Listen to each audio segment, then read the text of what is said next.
Says we're live. We must be live. Who all do we have in here today?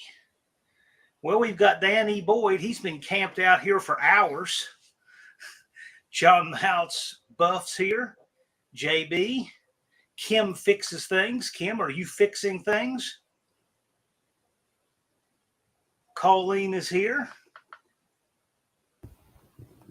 And we got 13 here. We're going to start rolling here shortly.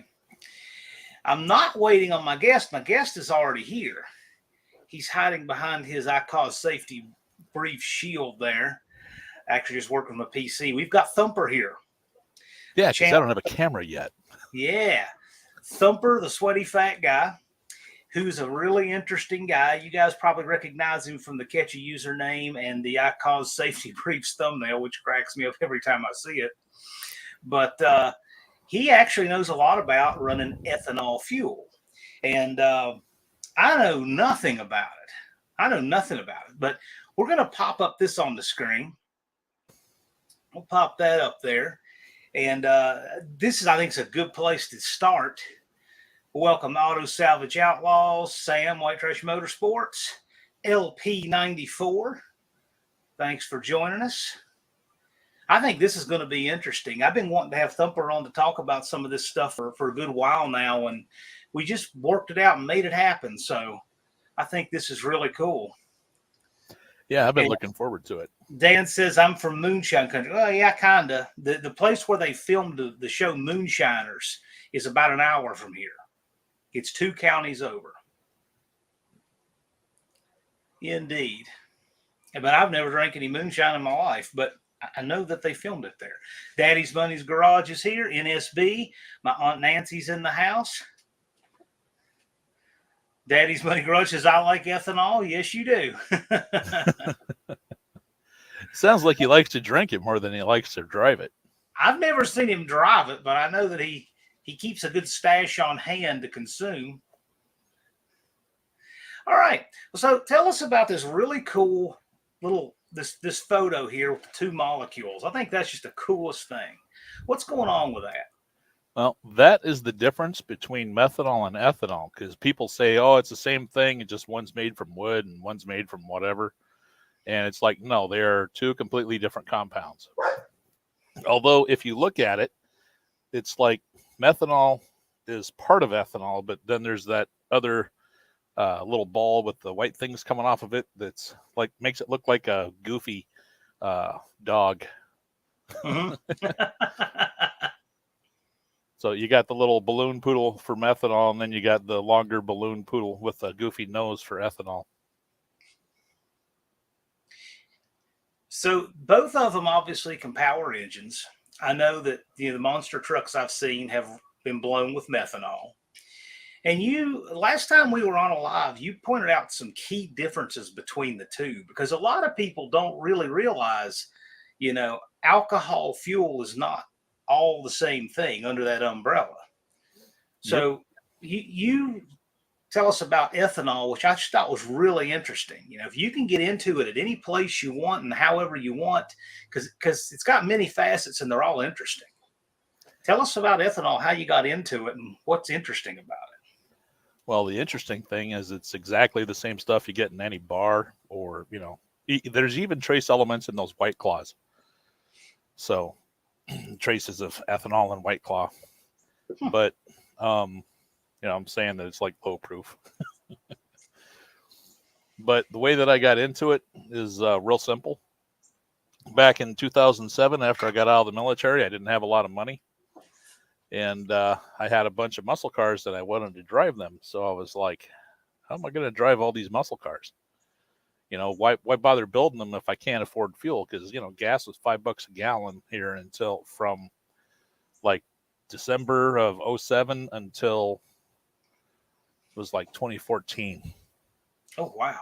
Yeah. So we have really high gas prices here.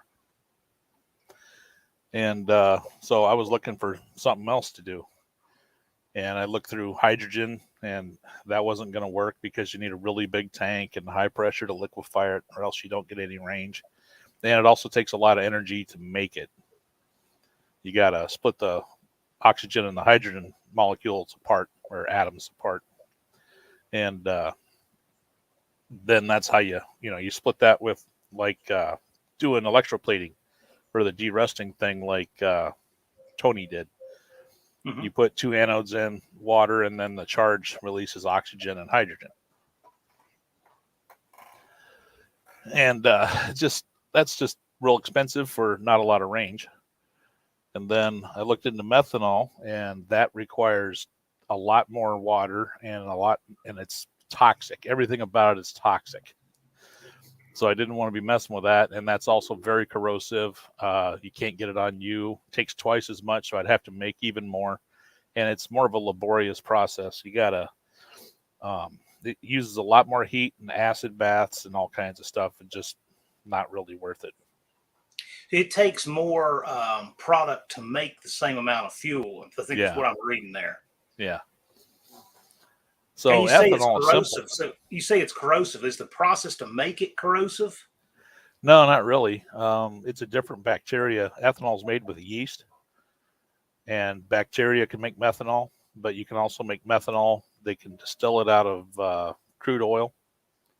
They can make it out of methane. There's all kinds of different ways to make it. But you're not going to be able to afford to make it out of crude oil or methane. It's just not going to happen. You're talking, tens of thousands of dollars just for the equipment to liquefy it. So that's not going to work. Ethanol is cool because you can make it in your backyard. You can make it in a 5-gallon bucket if you want. You're not going to get a whole lot of fuel out of it, but you can make it in a 5-gallon bucket or a Ziploc bag like they do in prison. And then all you do is distill it. And you only need sugar, yeast, water, and no oxygen. And it'll turn into ethanol. That's really simplifying it, but it's not that complicated. So you say you have a recipe. You could make it in a 5-gallon bucket. Yeah, I got some in a 5-gallon bucket tree sap that I fermented that I have to run through a pot still real quick. See how it comes out. What do you put in a 5-gallon bucket, and what yield of ethanol fuel do you get out of it? Well, it depends on what yeast you use and how much sugar is in the container, whatever it is, if it's 1,000 gallons or 5 gallons. We'll just go with 10 gallons because it's easy math. It takes 10 gallons of water to make 1 gallon of ethanol if you're using regular baker's yeast, because the yeast isn't very hardy, so it dies off in its own waste, which is what ethanol is, basically yeast pee. So you need a lot more water, but the water's not it doesn't go anywhere. You can reuse it. It's not toxic or anything. So you just need more water. And if you can reuse it minus whatever you lose to evaporation or whatever. Right. So it's not like you're just ripping through it and it's toxic waste and you got to do all this treatment and stuff. It's just, you just use 10 gallons to 1 gallon with baker's yeast. The yeast that I use, it's called turbo yeast. It can handle 20% ethanol in the vat. So I can get 2 gallons out of 10 gallons. So if I got 1,000-gallon tank, I get 200 gallons of fuel. So it depends on what yeast you use as to how much you can get out of it. But you want to get the pH is going to be, the pH of the mash and the water is going to be dependent on which yeast you're using, because some of them like different things. And, that's just something you look into when you're getting your yeast. And you get your sugar. I like to run, when I'm doing a baker's yeast run like I did with the tree sap, I like it to be about 9%. That way they can eat all the sugar and they don't die off. So I boiled down some tree sap. I didn't chap any sugar maples this year. They were all red maples, and there's very little sugar in those. So I ended up boiling a lot of sap down to get 5 gallons at 10%. Does the fuel have a shelf life? Keep it out of direct sunlight, and it's good for a long time. As long as it doesn't evaporate and it doesn't get into direct sunlight, it's fine. If you put it in direct sunlight, it breaks down. Now, do you have much problem with absorbing water? Nope. It takes, if you have a 10-gallon tank, it takes roughly 2.5 to 4 gallons of water to make it cause a problem. And you're not going to absorb that through the atmosphere. If you drive through a lake, it'd be a problem. If you're on a boat on a lake, it's not a problem. It's just like if you actually dump water in the tank. There's a guy in California that has been running this homemade ethanol since the 70s, back in the first gas crunch. And he makes his own. He's got this big setup in his farm. And it's kind of funny because if he's running a little low and he's not going to make it home with his truck, he just pulls over to somebody's house and is like, "Can I use your garden hose?" And he just sprays a bunch of water into the gas tank and just takes off. Wow. Because you can dilute it a little bit. Does it settle a little bit, or does it mix? Oh, it mixes so that you can't get the water and the alcohol apart. If you take a gallon of water and a gallon of ethanol, 100% ethanol, 200 proof, you dump them together, you don't get 2 gallons. You get a little bit less. It's like 1.7 or 1.8, somewhere in there. Because I know they use water to get the ethanol out of gasoline. Yeah, because it'll bond to it. Because ethanol will mix with either gasoline or water, but not both. So if you got a problem with water in your gas, dump a bunch of E85 in, and then it lets you burn the water. Just like heat, dry gas, whatever. Interesting. So you say the shelf life is good. It'll keep a really long time. Yep. How much do you lose to evaporation? I don't lose any in my barrels, but because I keep it all in barrels. How bad is it in your float bowls? Like, I know gas. It's regular. You let it sit for a couple of weeks and it's empty. Okay. Just like modern gas. My gas tanks, my 70 GTO sitting out there, and it's got like 7 or 8 gallons still in it. It's still good. It's in the tank. It hasn't gone anywhere. All right. So one thing I'm curious about, you'd sent me a picture of two carburetors you'd taken apart, looked like quater jets. One had been run on ethanol and one had been run on gasoline. I'm assuming, E10 pump gas. Can you put that up? Yeah, let me find it again. Either you can or I can, either one.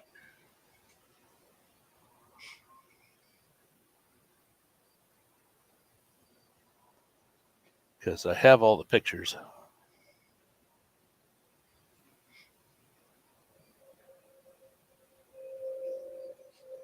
Let's see.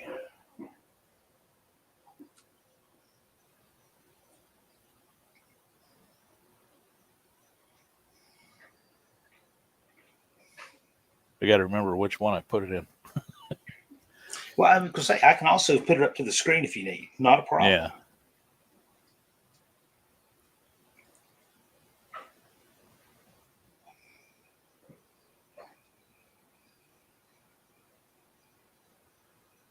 This is let me.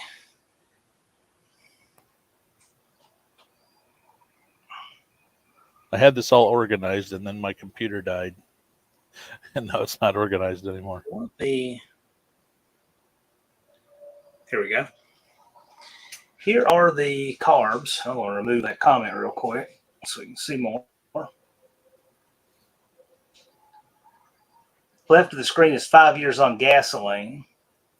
Here, I found it. Right of the screen is 7 years on E85. I'll let them take a look at that. We'll go ahead. Yeah, I just put it up. Yeah.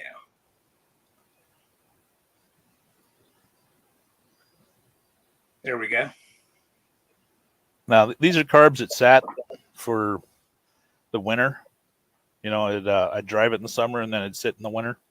And you get all this sediment and rust and stuff in the gas carbs. And then you get all this black stuff, black carbon all over the venturis and the throttle blades and everything. And then my E85 carb, it's all spotless. It's all clean. There's a few spots of little white stuff because the Wisconsin E85 doesn't have a lot of additives in it. So there was a white spot here and one there and one there. Other than that, it was like perfectly clean inside. And that's a carb that I would start up in the spring, drive it all summer, and then park it in like October, November, and just pull the battery and walk away from it. I wouldn't drain it, wouldn't put any extra stuff in it, no additives, nothing. All I did was just pull the battery and walk away. Interesting. And that's how it came out. So methanol is notoriously corrosive. Yep. But ethanol, you're showing that does not. That's 7 years of use right there, 7 driving seasons. Yep. And they say that, the worst thing to do is let it sit for a while. And I've been like worst case scenario testing it. Mm-hmm.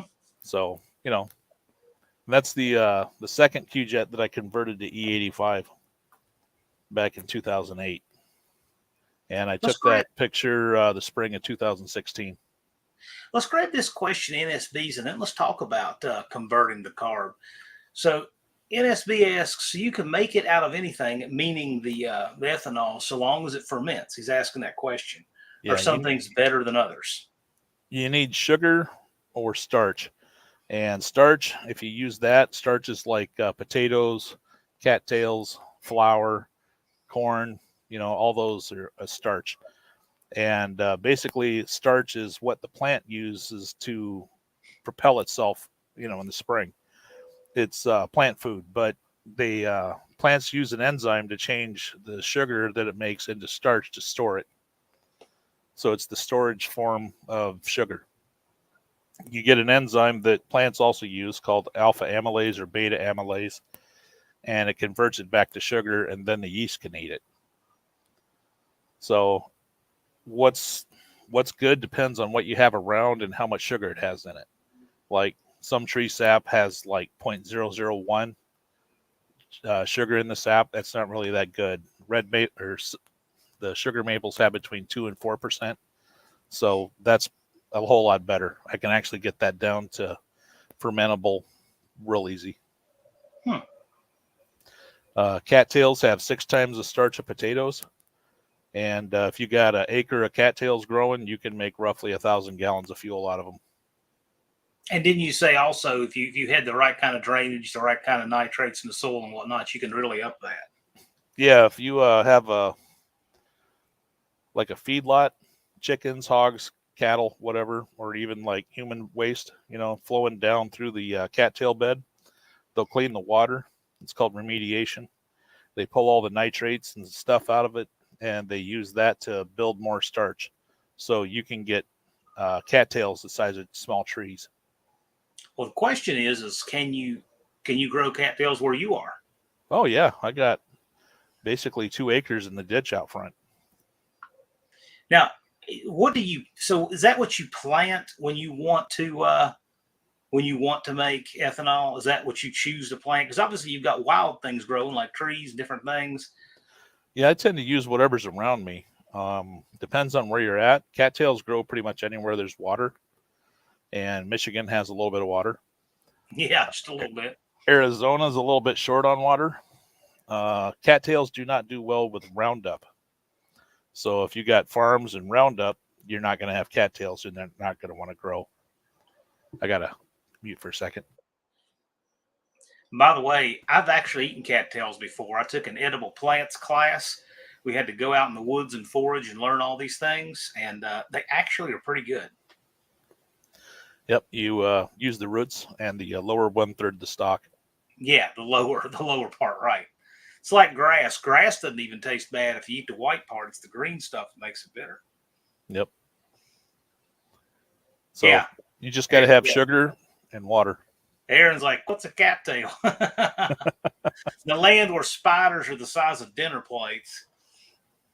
Well, I can send you some cattail plants, but they're going to be an invasive species down there. Right. Kind of like kudzu or kudzu. I was just going to ask that because we have kudzu here, and man, it'll take over. And could you make ethanol from kudzu? You sure can. There's a guy in Florida that's been doing it for about 15 years. Wow.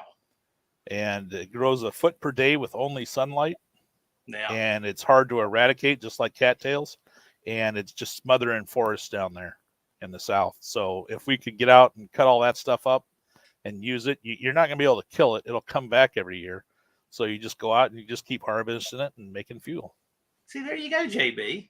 You can work on your ethanol experiment with that. I noticed Dallas has a lot of them where he is. He and JB don't live but about an hour apart in Middle Tennessee, but we don't have as many here. We have them, but not like they do in Tennessee. We're up in elevation. You need either standing water or slow flowing water. I mean, I got a low spot in my driveway where cattails just sprout up out of the ground. You know, it's only a puddle when it rains. But what is your elevation there? Above sea level, I think we're like 600 feet above sea level. Lake Superior is pretty low, actually. We're 2,200 feet. Yeah. All right. So, carburetor conversion. This is one I know most people's the first thing they ask about. To me, it's a whole package of stuff that one would have to know. Tell us about converting carburetors and what all you've learned. Okay. Where did I have that? Because I was just looking at the, here it is. All right. I'll give you the lowdown on Holly carbs real quick. Okay.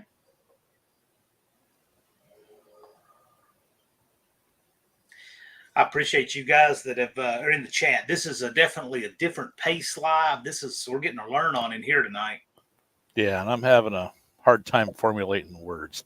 No, take your time. Take your time. This live is a class. You're teaching us. This is different than like a more social live on a Friday. This is class. So take your time, man.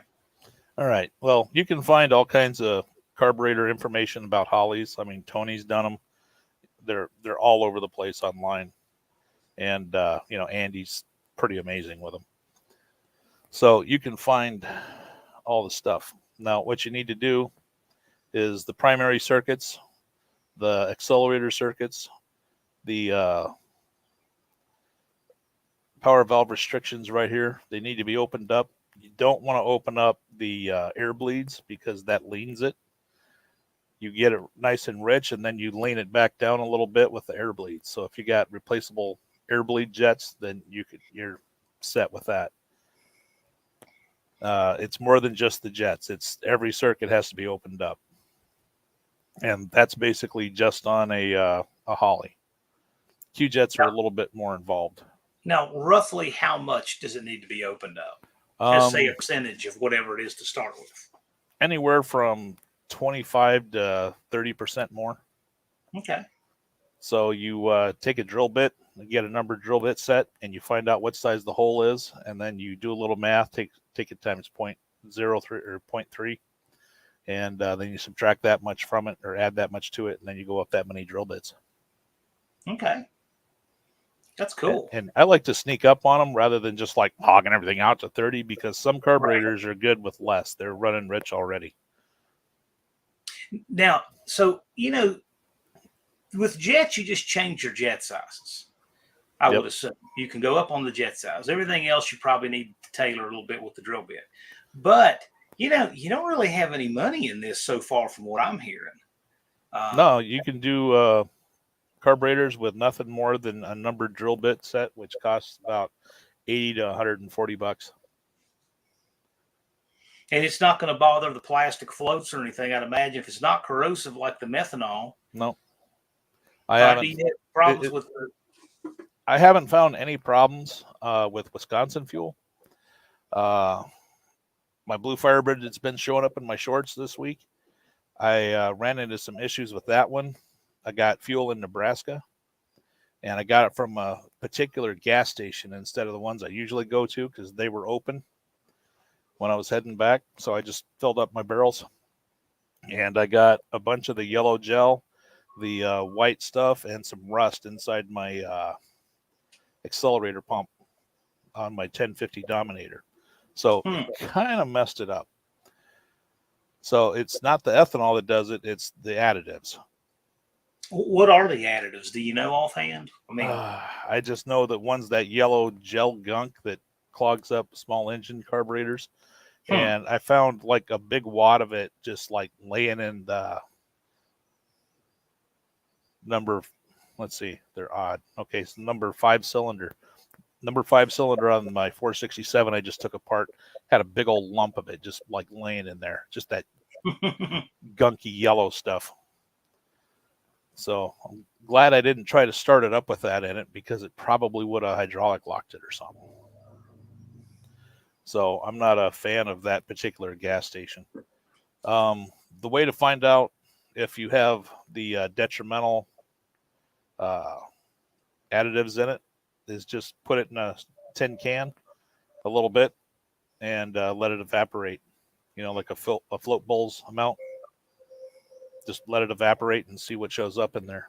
If you got a nice little aluminum can, like you take a beer can and cut the top off of it, then the white stuff likes to stick to aluminum. And if you don't get anything, just letting it sit there, it'll take a while, more than a month to evaporate out. I got a 5-gallon bucket that I've had sitting open for, I don't know, 7 or 8 years. I use it for cleaning parts. I have E85 in it. The gasoline's all evaporated off, so now it's just like low-proof ethanol. And so Jay Russell Finch is asking, can it be done on a carter? Yeah. I'm sure you just change the rods and you have to drill your passages. But you got to open everything up, and the carters are like Q-jets in some respects, that you have to pull plugs out and the main wells and stuff to get the holes bigger, and then you have to thread it and make a plug for it, and you can't have the plug go in and block passages, so you got to be kind of careful with them. But they're incredibly simple carburetors, so they're easy to do. The big thing's getting your idle right, and then the part throttle, and then the full throttle. I think it's cool that you've done Quadrajet, Edelbrock, and you've done Holly, I would assume. Oh, lots of Hollies. That's really cool. I've done 2 barrels and 4 barrels. There's a guy out in Washington State or Oregon, and he's running one of my 2 barrels on his Derby car. It's got a 13-1 350 Chevy, and he runs my 2 barrel on it. Now I've got a question, and maybe this ties in with what Unfinished Project is asking. How much trouble do you run into? I mean, you're running a still, and you're making ethyl alcohol. You're making it for fuel, which to me, that would be the only reason I would have any interest in it. I mean, I don't have any interest in drinking alcohol, but I think this is fascinating. I mean, do you get any problem with making alcohol in a still? You talking like legal problems? Yeah. Well, it's funny you mentioned that, because the ATF requires that you get a micro fuel producer's permit. It's free, but once you get it, you have to tell them how much fuel you made every 90 days. Okay. And if you don't get that permit, and they catch you having a still and distilling alcohol, even if it's for fuel, they can fine you for the amount of fuel that your still would produce over a year if it ran continuously. Not how much you actually made, it's how much it could possibly make. Oh, man, you could get hammered on that. Yeah. See, I did not know that I was going to learn yet another reason I hate the ATF tonight. And sure enough, here we are. Yep. And sugarcane and sugar beets are awesome. That's what Brazil does. Brazil runs sugarcane, and they take the bagasse, the stuff that grows around the sugar, because they knock all the sugar out, and then they take the bagasse and they burn that, and that's what powers the ethanol plant and then the nearby towns, because they make so much freaking energy from it. And then the sugar all goes to ethanol. And then the taxi cabs down there, they drive around on hydrous ethanol. There's anywhere from 10 to 4% water in it. And they get 1 million miles out of it, pull the engine apart. It looks almost brand new. Heavens Mopar says he has a lot of molasses fermenting like crazy. Yeah, if you got molasses, all you got to do is just keep the oxygen away from it and throw the yeast in. Sugar-dense stuff like molasses and sugar, it's awesome. Then you just got to mix enough water with it to dilute it enough that the yeast can actually get around and eat it all. This is just really interesting stuff. Yeah. The only reason we use corn for like the big ethanol plants is we have just a stupid amount of corn that's just sitting around. You know, it's used for livestock feed and a few industrial things like cellulose and, you know, cornstarch, stuff like that. It's not the corn that we eat. That's all sweet corn. Even your cornflakes is made out of sweet corn. It's not field corn. Nobody eats the field corn. Cattle do. They can't eat it straight. So we just have so much of it. It's easy to store, easy to grow. It's not the only thing you can make it out of by far. But if you have it, well, it's kind of expensive right now. So cattails are probably cheaper than, you know, a couple bushels of corn. And a bushel of corn, if I remember right, gives you 2.2 gallons of fuel. Okay. So if you're getting 200, 250 or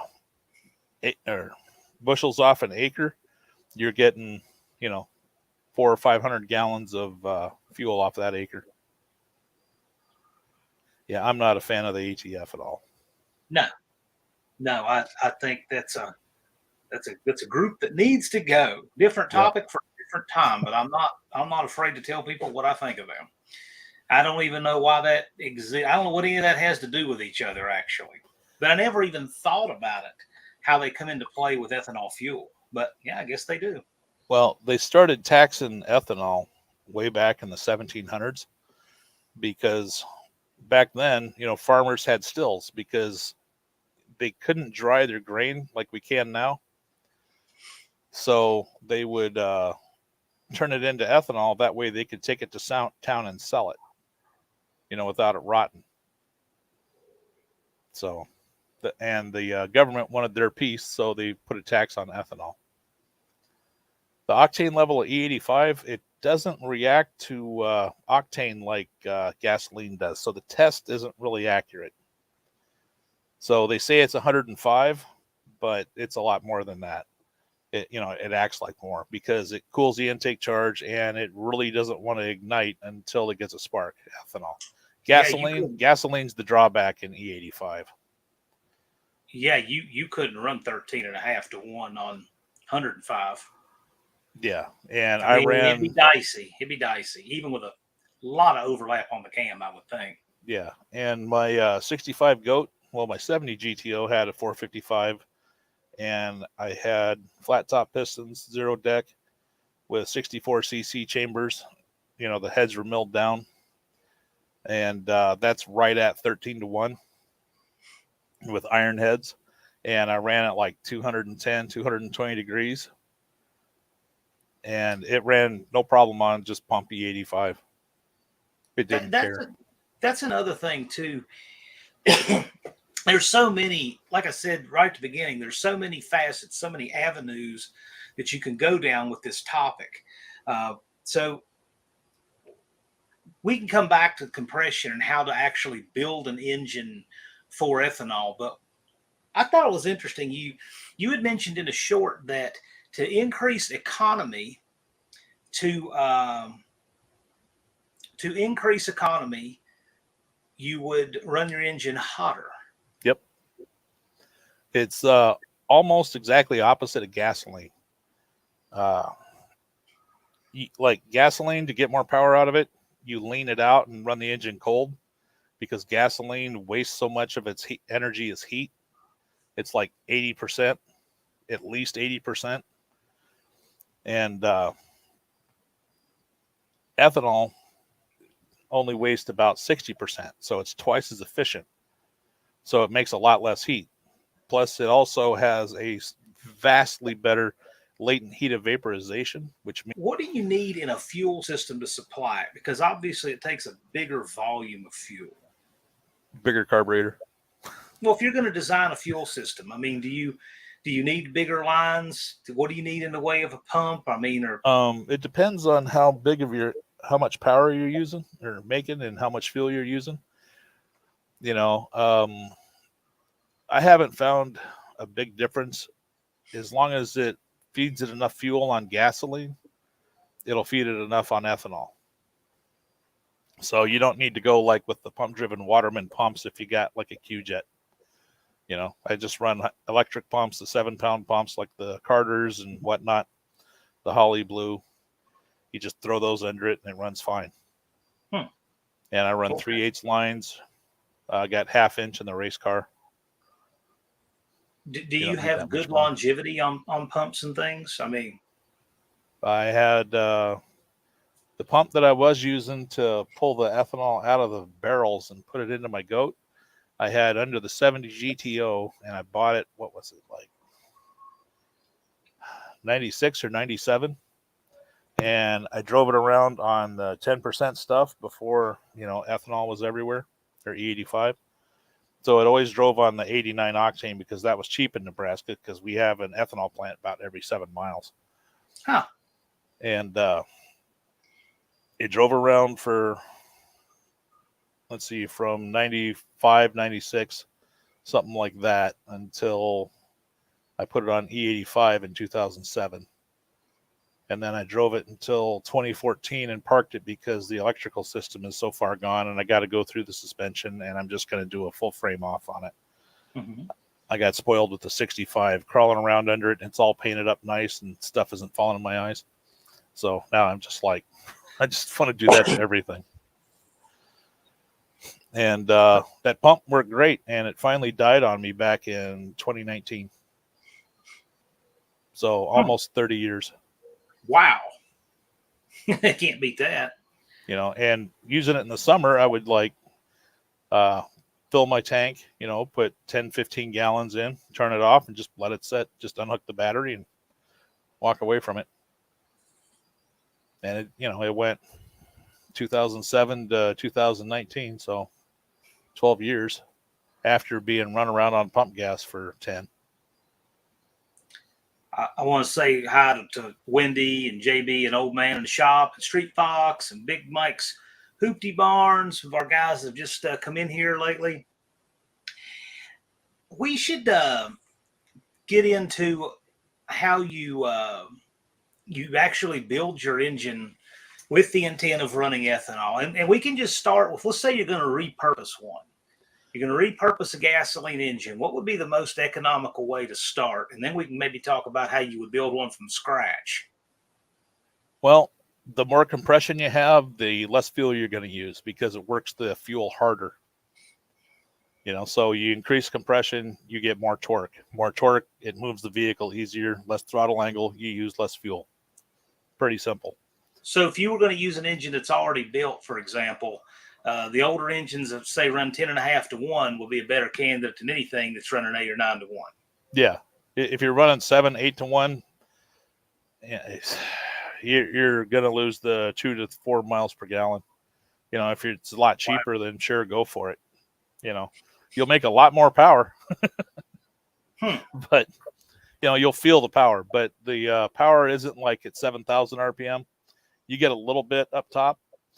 Most of the power you get is from idle to about 3,000, 3,500. So right in the range where you're driving around on the street. So it's got that low end punch. But you can heat the fuel. Run EGR works really well because you want to vaporize the fuel underneath the carburetor. The more you get it to vaporize, the less you're going to use. And it's also cooling the intake charge as it vaporizes. It's different than gasoline. Gasoline has a bunch of different components in it, and the boiling points of those range anywhere from 80 degrees Fahrenheit to 450 degrees Fahrenheit. So it's hard to get all of it to vaporize, like all these guys doing the hot vapor engines. If they did it on ethanol, it's simple. You just heat the fuel in the fuel rails and it comes out of the injectors and instantly vaporizes. Poof, done. Boost does make up for compression, but when you add more air, you also have to add more fuel. Compression is like free. You know, it just squeezes it harder. You don't have to add more fuel to it because it's got the same amount of air. You're just really squeezing it a lot harder. And around 12 to 1 is the crossover point where your typical iron-headed V8 gets the same mileage on gasoline as it does on the 85. J. Russell Finch, I leave all my streams up. You're welcome to go back and watch any of them. But this one is a good one to learn. I agree. So please share it. Whatever you need to do, hang on to the link, but it won't be going anywhere. And if I get off the topic and go off on like a little tangent, just bring me back, because I have all this stuff swimming around in my head. Yeah, it's really cool. And I'm just trying to logically ask you things in progression, because stuff I don't know anything about. All right, so you're building an engine from scratch for this. Yep. Other than things that you might prefer for gas and ethanol build, what's your goal for the engine? You want your goal, high efficiency street engine or a race engine? Well, we won't even get into the relationship between efficiency and power, but let's say that we want a typical 350-inch, 350 horsepower hot street engine that will run a respectable time at the track, but can do plenty of duty on the street in traffic. So you want to get as much power as you can out of a 350 with good longevity and use the least amount of fuel possible. Yes. Comes down to how much compression can you make? How much would you want? What would be ideal? What would be too much? 13-to-1 goes really nice, especially in 455s. Okay. Because 455s are grunt motors to begin with. So you throw 13-to-1 at them and they're just like monsters. Off idle, it just rip your head off. A 350, they have a little bit more sensitivity to ping and everything. So some of the guys are running 14, 15-to-1 with their small Chevys and regular pump E85. 16-to-1, you can do it on pump E85 if you run it rich and it doesn't have a lot of gasoline in it. If it's 80, 85 and up, because you can get it, higher percentage, then you're pretty good. Down at 70, 16-to-1, you're going to be kind of pushing it. Now you run straight ethanol. Yeah, when I make enough. Otherwise, I use E85. So you can run pro stock compression practically. Yeah, you can run like 22-to-1 on straight ethanol. Oh, man, that's wild. So now diesel territory. Now it might be kind of a dumb question. I don't know what you think about it. How does this stuff just burn? Does this stuff burn your eyes and nose? Like, I have been going in the pits of Top Fuel my whole life, and I have never developed any immunity to the supercharged methanol engines in the pits. They still tear me up as much as the first time I ever breathed that stuff. Yeah, that's because most of it's not being burnt. Okay. How does ethanol at idle, it doesn't want to burn that much. Yeah. It's basically just emits carbon dioxide and water. So that's a good thing. You burn it, it's just carbon dioxide and water.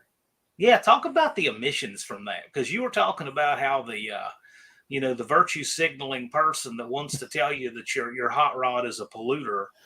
Articulate to us how they are wrong. I thought that was really interesting. I'm just waiting for that, because if I'm running it on straight ethanol, the only petroleum products used are like the lubricants in my car, the oil, and the tires, and whatever is in the tanks and barrels and plastic tubing that I use for all the plumbing and everything to make this stuff. That's the only fossil fuels in it, because I use methane to run the stills. And when you burn methane, CO2 and water. When you burn ethanol, CO2 and water.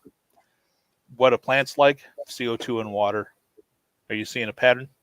So if you pump your CO2 into a greenhouse, they use less water.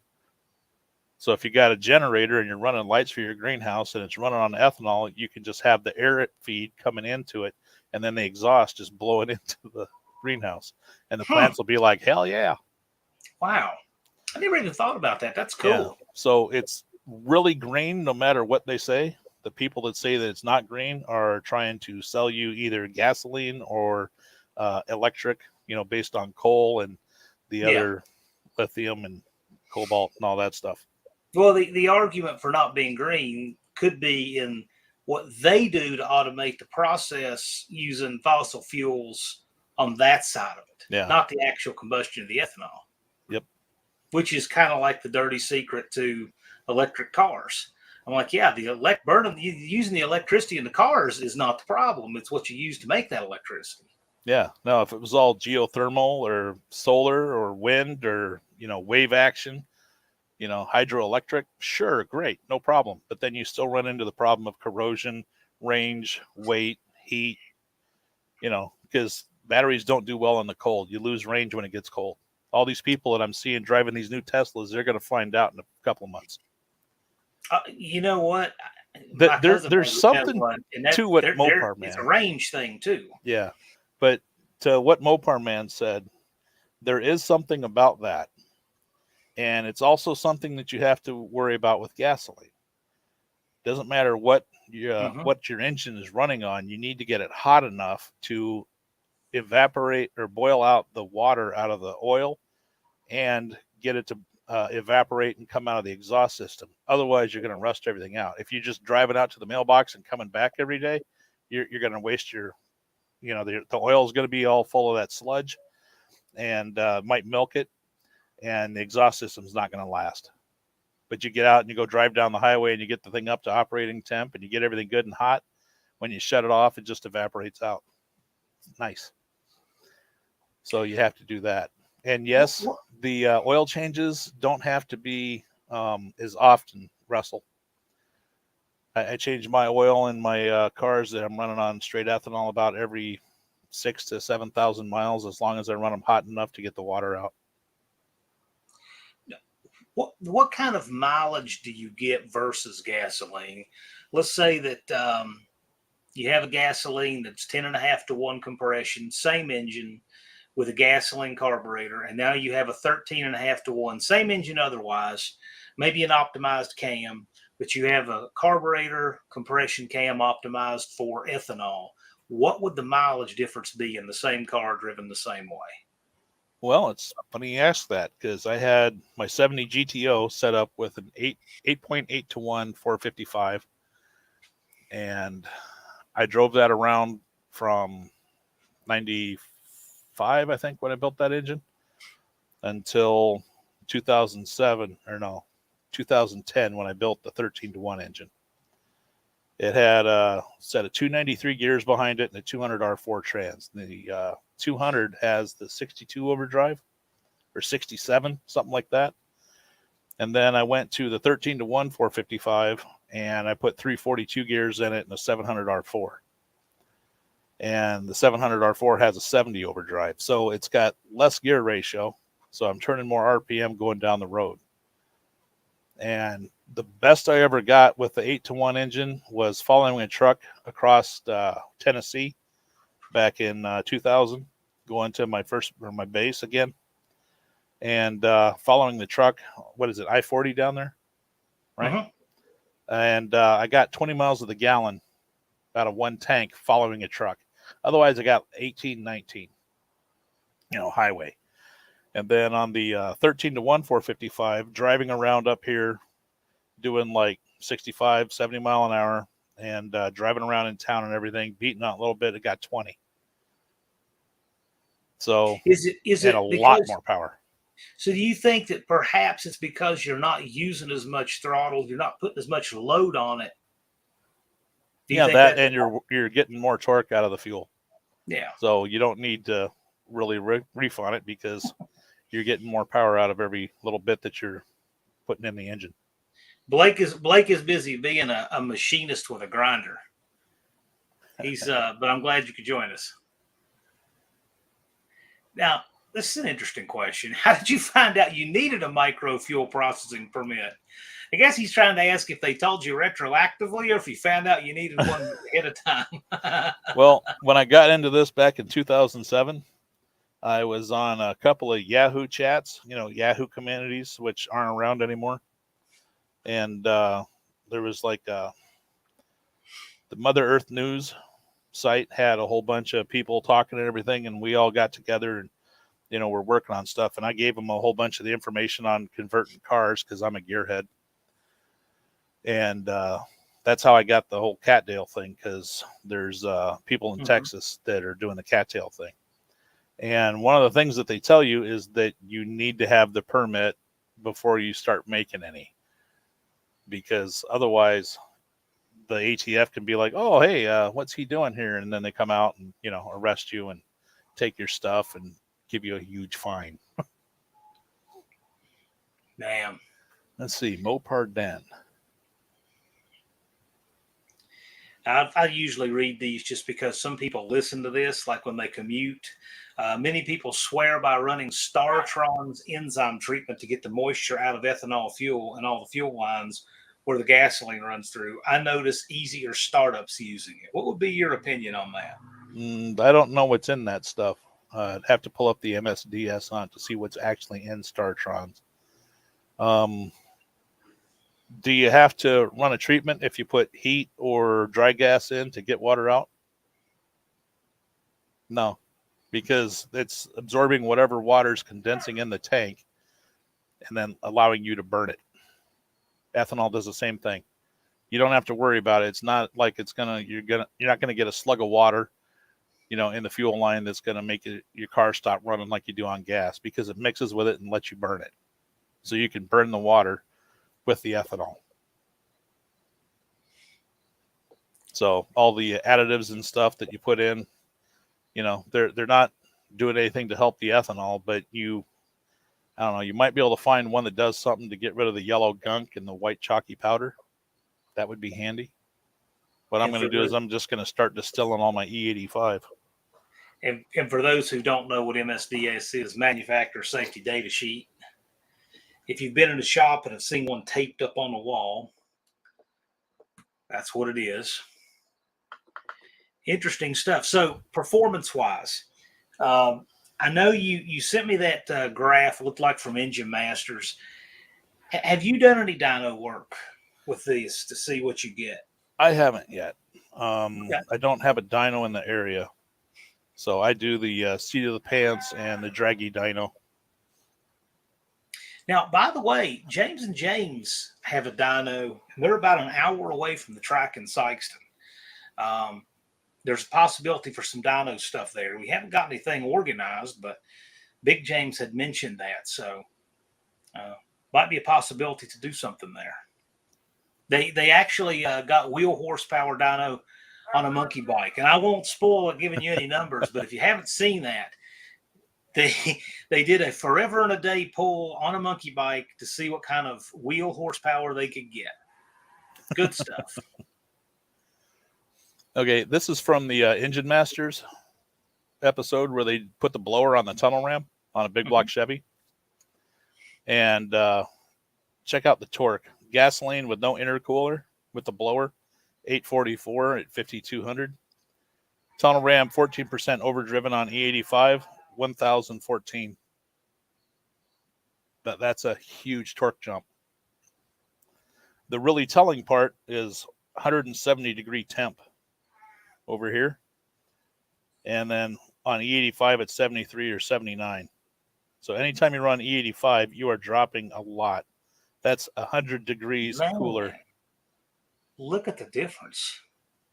That's where the power comes from. That and the extra oxygen. Wow. It's kind of crazy. Wow. And 1040 horsepower, 1197. Cool. Unfinished Project here is asking a question about the causes of rubber lines cracking, that kind of thing. I will say this. I've noticed I have gas lines just, man, those things will just turn to chalk in no time in the gas that's in the tank now. Do you have any insight on that? Yeah. Use the rubber fuel line that's for EFI, the pressure rated stuff, instead of the cheap stuff, because it's not the ethanol tearing it up, it's the gasoline. And make sure the person at the parts store has some idea what in the world you're talking about. Because last time I went and asked for that at AutoZone, they told me to come behind the counter and show it to them because they had no idea. They had it in bulk. They just didn't know what I needed.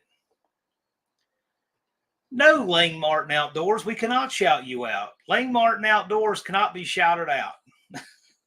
I am not going to shout you out. Thanks You'll for have to joining deal us. with it. Thanks for joining us at Lake Martin Outdoors. Yeah, How you you walk doing, into Ron? most parts stores, you say, "You've got answers. We've got blank stares and dumb looks." Oh my goodness, it's unbelievable now. Unbelievable. I thought it was bad years ago, and today it's unreal. That's a topic in itself. So Now, Dan is asking, does it mess up your engine's oil specification running drastically lower engine? That's a good point. So well, do you need to run a thinner grade of oil because no, it's not getting as hot? no, you should run a thermostat that gets it hot. Okay. I run at least a 190. I like 195 to 210 thermostats in my engines, running on E85. Because every time you put an engine through a heat cycle where it gets hot and then cools off, water condenses on the inside the crankcase. And if you do that enough, you'll get a whole bunch of water milking the oil. So you have to get it hot enough to boil the water out, which isn't a problem on gasoline because you're trying desperately to get all the heat away from it. Dudes, But it's a problem on ethanol. Dudes, we are talking about ethanol fuel with Thumper, the sweaty fat guy. If any of you are just joining us, I know some people have been drifting in and out of the chat here, but if you're just joining us, this is a special on ethanol fuel with, and you've seen him in the chats before, Thumper, the sweaty fat guy, the I Cause Safety Briefs thumbnail. He seems to be an expert on ethanol fuel. He's done a lot of conversions on different kinds of carburetors, and he's sharing with us what he's learned from making his own fuel. And it's fascinating stuff. I would normally never suggest or subject anybody to watching one of my lives after the fact, but this is actually one worth going back and watching or listening to on your commute. Really interesting stuff from Thumper.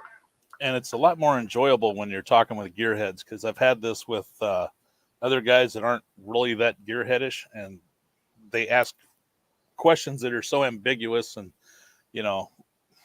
open-ended that it's like, well, Right. I can get you kind of an answer, but right. Is ethanol fuel good? yeah. Right. The really telling part about this Engine Masters thing, you look here where it says E85 with a dry intercooler and E85 with a wet intercooler, 927 versus 932.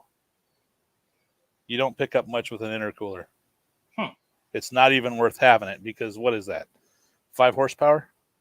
Yeah. The weight of the thing is going to slow you down.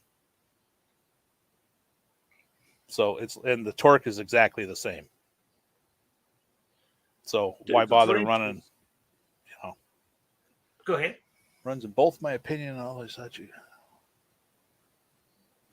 Well, you can run either ethanol or gasoline in an engine, no problem. But the compression ratio, if you're maximizing it for ethanol, for power and mileage, you're not going to be able to run pump gas. And if you're running pump gas compression, you're going to use a lot more ethanol than you would otherwise. So it's all about the compression and the heat. Well, now this is a good point. This is a general topic. Both. We're talking about daily driver or go fast fuel. So talk about ethanol in a daily driver. What are you in for? Let's say that you're up for the challenge. You have, you plant an acre of cattails on the back of your property, and you have the time to do it. And, okay, what are you in for doing this for a daily? You can rebuild the engine and crank the compression up, smaller chambers, dome pistons, stroke the motor. Anything you can do to increase torque is going to help you. Stroking it is really nice because you're just making the engine bigger, and it's not going to care how much fuel it's going to use, as long as you stay out of it. If you're always into it, you're going to lose your mileage. But all you have to do is run it hotter, like 195 degrees, get the fuel right. And it's different because you don't want to tune it for power like you do on gasoline. Gasoline, you run it real rich until it drops off, and then you back it off a little bit and keep it safe. Ethanol, you just run it rich. Like the best AFR for power is 7.5 to 1. You know, and best mileage is between 8.5 and 9.5 to 1, depending on your engine design. I get the best about 9.91. 11 to 1 motor, won't have to run race gas in it, and you know, if you got iron heads, and it'll run normal. Probably make a little bit more power on the bottom, because my the 455 and the 65 has 11.5 to 1. I lost a little bit of mileage. Of course, the 65 is terrible for aerodynamics. It gets between 16 and 17 mixed driving between going into town and going down the highway. So I have a question that kind of relates to that. I know a fella here in town, and he decided he wanted to do a 13.5 to 1 engine for his street car. He just said, I want it all, and he wanted to do it with race gas. And this is back when race gas was, you know, $4 or $5 a gallon, way back there. And now that, you know, it's all fuels out of sight, would a better tactic for him with that 13.5 to 1 small block Chevy be to convert it to run E85? Yep. Change the carburetor, the fuel tank, and the fuel pump. The reason why you have to change the tank and the pump is because race gas leaves a varnish all over inside the tank. And it's going to be inside the pump. It's going to be in the tank. The lines are going to have some in it, but that's going to be kind of inconsequential.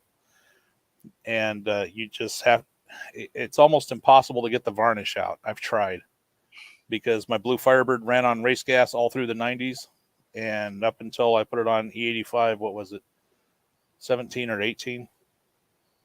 Because, you know, I wasn't going to spend premium fuel for the pump gas engine I had in it. So I was like, we'll put it on E85 because it's cheap. And where was I going with that?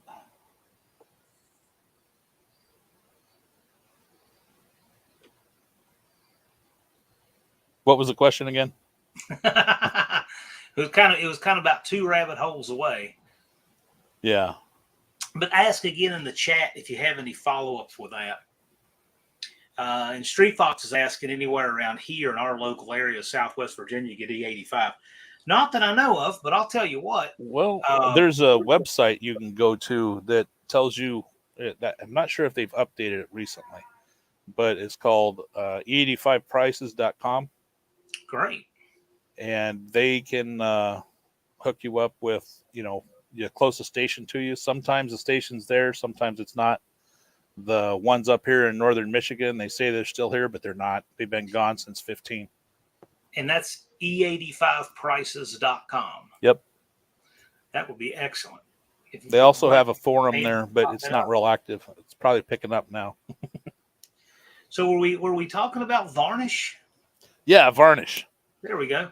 Okay, Thanks, the varnish in the tanks ethanol cleans it out, but there's always so much from race gas that it just keeps dumping, and you'll clog the fuel pump, the filter, the carburetor, or the injectors, and it's just a nightmare. You're always taking it apart, and it's just, if you've been on race gas, just take the fuel cell or tank out, put a new one in it, and call it good. Switch to E85. You know, it's cheap insurance. And if it's an old tank anyway, it's like a benefit for you. And all the rubber in your fuel line should be replaced at least every 3 years, because gasoline is harder on it than ethanol is. Redbeard knows 1,000 horsepower small block Mopar runs drag week, 13 to 1, drives 1,000, races it. The overlap of the cam is enough for the compression. What's he running that on? I mean, you can bleed off a lot of it that way. Yeah, yes. If he's going full throttle, he has to run, you know, enough gas or enough octane. Well, I would say that the person that's doing a supercharger made from an oil pump could certainly find utility in ethanol fuel. Yeah, Battery wants to know details on that. 1,000 horsepower small block Mopar. Yeah, it can't be a lot of timing because, on ethanol, you just set the timing where the engine wants it. You don't have to worry about it pinging or knocking or doing anything. You just put it where it wants it and go. So wherever it runs fastest. What kind of experiment do you want to try in the next few years when it comes to ethanol? Because it seems like you've put down some roots in this direction that you're trying, your hot rodding type experiments or car experiments. What are you itching to try that you haven't been able to yet? Well, I have 2 projects in the works. One is an LS engine, and the 2004 and up, 2004 to like 2010, LS engines have a single feed line coming into the fuel rails, the regulators in the tank.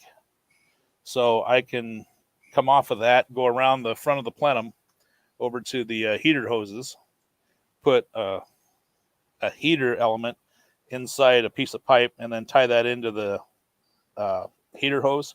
So I'm getting hot water running across it. And then I can loop it back around into the fuel rail. So I can heat the fuel without it going back to the tank. So the 04 and up LS engines are really handy for that. And some of the newer 3800s and stuff. So if you can heat it to 200 degrees in the injectors and the rails before it goes into the port, it instantly vaporizes. And you can pick up a whole bunch of power and mileage from that. Unfinished project. Yours? Are you going to be bringing a Coleman CT100 to you? Be interesting. Air-cooled engines on ethanol are fun because you have to block the air from them because they run too cold. So you have to fill in some of the veins or just break them off. Oh, so in other words, get rid of the heat sink. Yeah, you don't need the heat sink. So that's you'd have to test it a little bit. So one thing I say this is funny. I'm a closet air-cooled Volkswagen person, right?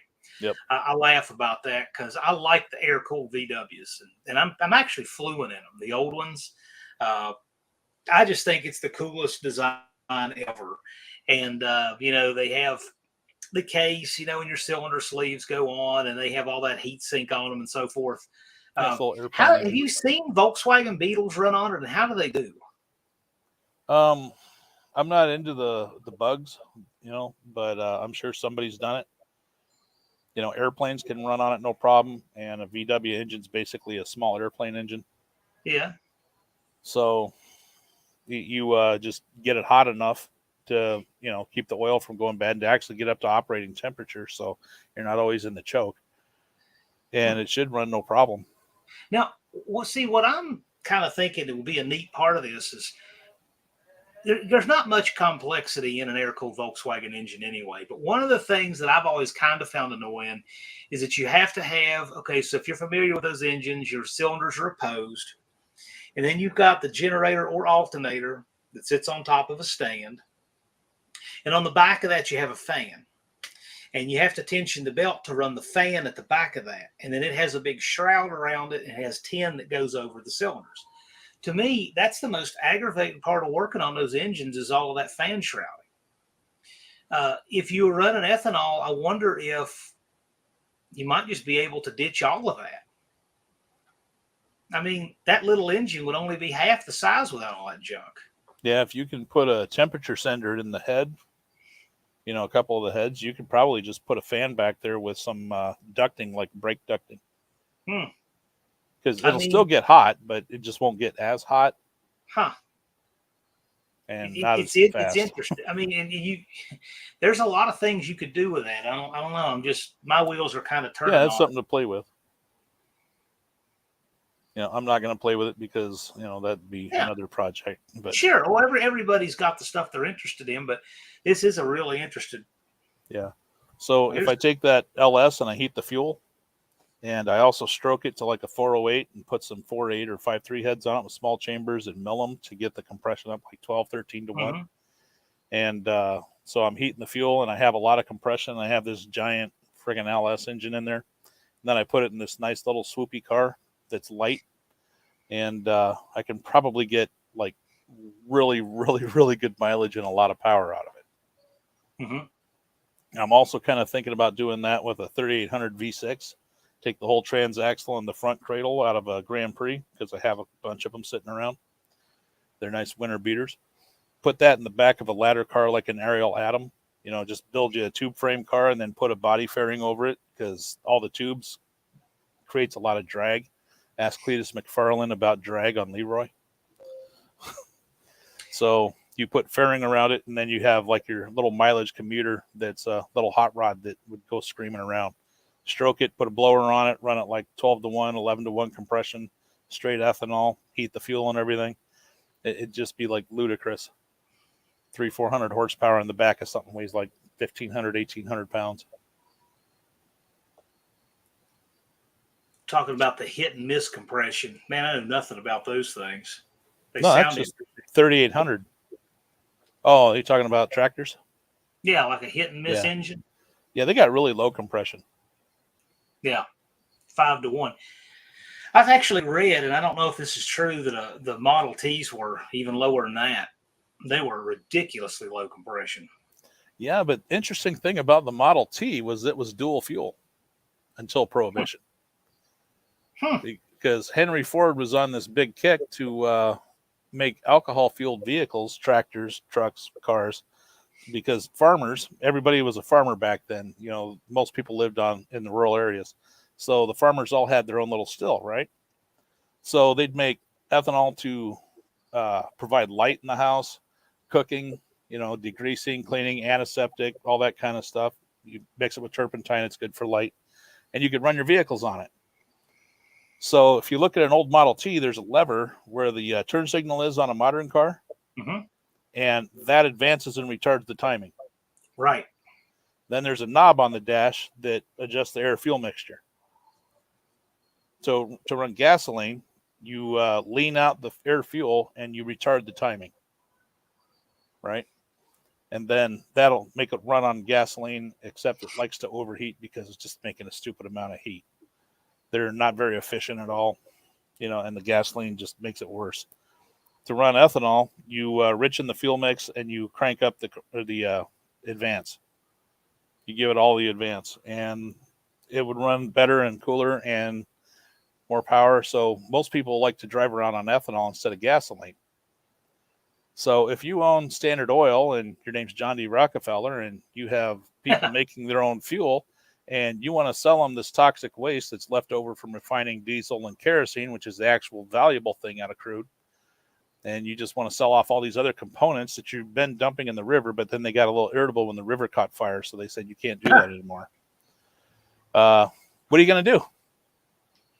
You give $4 million to the temperance movement. They push through a constitutional amendment. They outlaw alcohol production and drinking, call it a drinking thing. And really all you're doing is getting rid of the competition for gasoline. Kind of like hemp and paper, right? Yep. William Randolph Hearst and John D. Rockefeller, the people that just said, let's just profit myself by pushing through laws. Yeah, sometimes it's an easy follow the money thing for some of these things. And NAFTA. And oh, yeah. Oh, that list goes on forever. Yeah. Okay, so stupid question, but it's serious. All right. No gas station, no cattails and still, no time. The only thing open, your tank is empty, and the only thing open is a liquor store. What do you pour in there if you have a car set up to run on ethanol? The highest proof stuff they have. And Everclear is supposed to be 190, but it's not. I might do that. Just go and buy some of the really high proof stuff, and that's a good video. Do a hydrometer test. Yeah, see where it's at. That'd be great. It'd be great. But you're also getting flavoring and sugars and coloring, and you know, there's just so much extra crap in drinking alcohol. Yeah, and it's low proof. I know nothing about drinking alcohol. That's why I thought I'd ask. So it's just 150 proof, 140, 150. You can run that in a car, but it's going to make less power and it's going to get abysmal mileage. Richard Holdner did a video. They brought him a bunch of moonshine and they ran it in an engine. and it lost power because it was like 130, 140 proof, and they ran it through their thumper keg pot still like 5-6 times trying to get it up, so the still that you have makes a difference if you're going to be making it to drink it or if you're going to be making it to run it as fuel. Dual quad's no problem. Modify both carbs. How did I know that the chat was going to have all kinds of opinions on this? I just, you know what? They know. Mopardian says Jack Daniels for me. The car gets whatever's on sale. Road test. Oh, I agree. I agree. I think that's a great road test. Well, if you don't mind, you can go and talk to the local bars and tell them you want the runoff. When people take their drinks and they dump them, it's going to be a very low proof, but there's some alcohol that's still with the ice and everything that goes down the drain. So if you put that in a big vat and then you distill it, you can get fuel out of that. You could. It sounds absolutely disgusting, but yes, you could. Yeah, disgusting, and would just be like a crazy amount of effort for something that you can use waste bread or, spoiled produce to get. Ugh. Because potatoes only sit on the shelf for so long and then they throw them away. So if you get all the potatoes right as they're starting to go bad and then you run them through your little grinder and you throw them in your vat, they don't have to throw them away, so their dumpster isn't as full and it costs them less money. Lane Martin Outdoors, you know what? The honest question, believe me, I'm not trying to give you a wise answer here. I don't buy stuff like that for a reason. All of that modern stuff that has, 8, 9, and 10 speeds in it and all that, you're buying a time bomb of problems when you buy it and paying a fortune for the privilege. No thanks. The 37-year-old A999 in my van shifts as good as the day it was built. So anyway, that's my answer is I've never paid the tax on something like that I know will give me problems to find out. I talked to a guy at Napa this morning. And he was working on a pitman arm. Mm-hmm. He had the whole steering box off and it had the big old honking computer and everything. But the pitman arm was done. And it's off of a brand new 1-year-old Silverado. The pitman arm went away in 47,000 miles. Yeah. Well, Dodge Dakota ball joints a year. They just don't last. They're tiny. They're too small for the truck. They're lined with plastic. They're junk. That's a real plague with a lot of things. So you have the bad materials, but then when you add on top of bad materials, extremely overcomplicated engineering.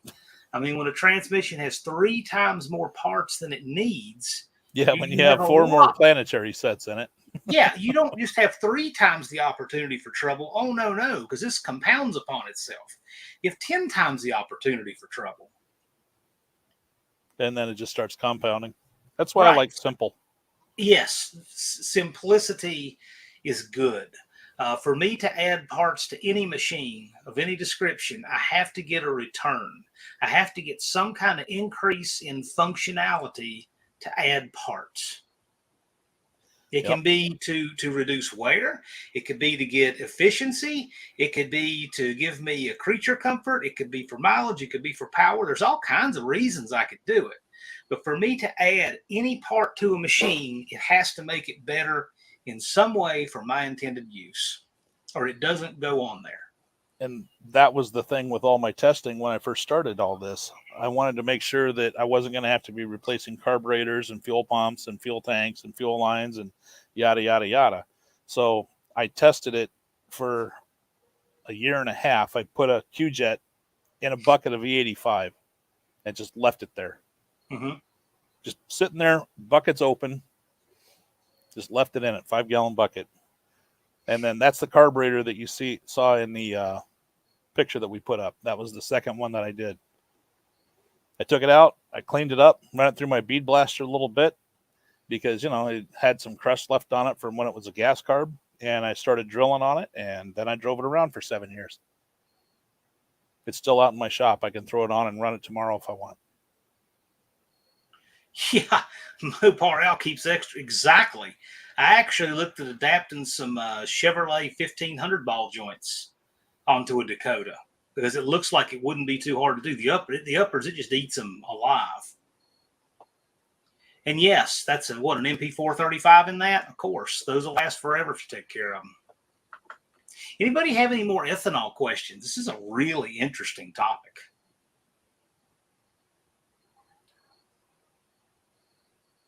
I'm kind of wondering, if there's people that race this stuff that we never really think about. We just assume lots of people race it.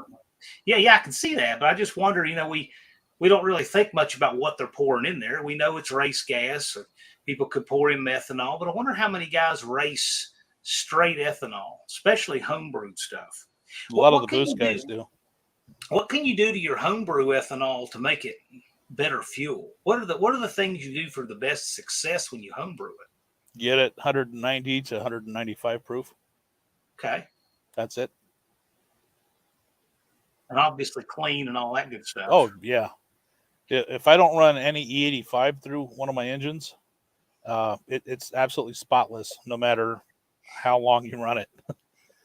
The taxi cab engines in Brazil that they tear apart, after 500,000 to 1 million miles, they pull them apart. They look brand new. There's no black carbon. It's just all new parts. It looks just like the engine sitting out in my shop right now on the stand that I'm putting together. Blake wants to know if you can drink it in moderation. Sure.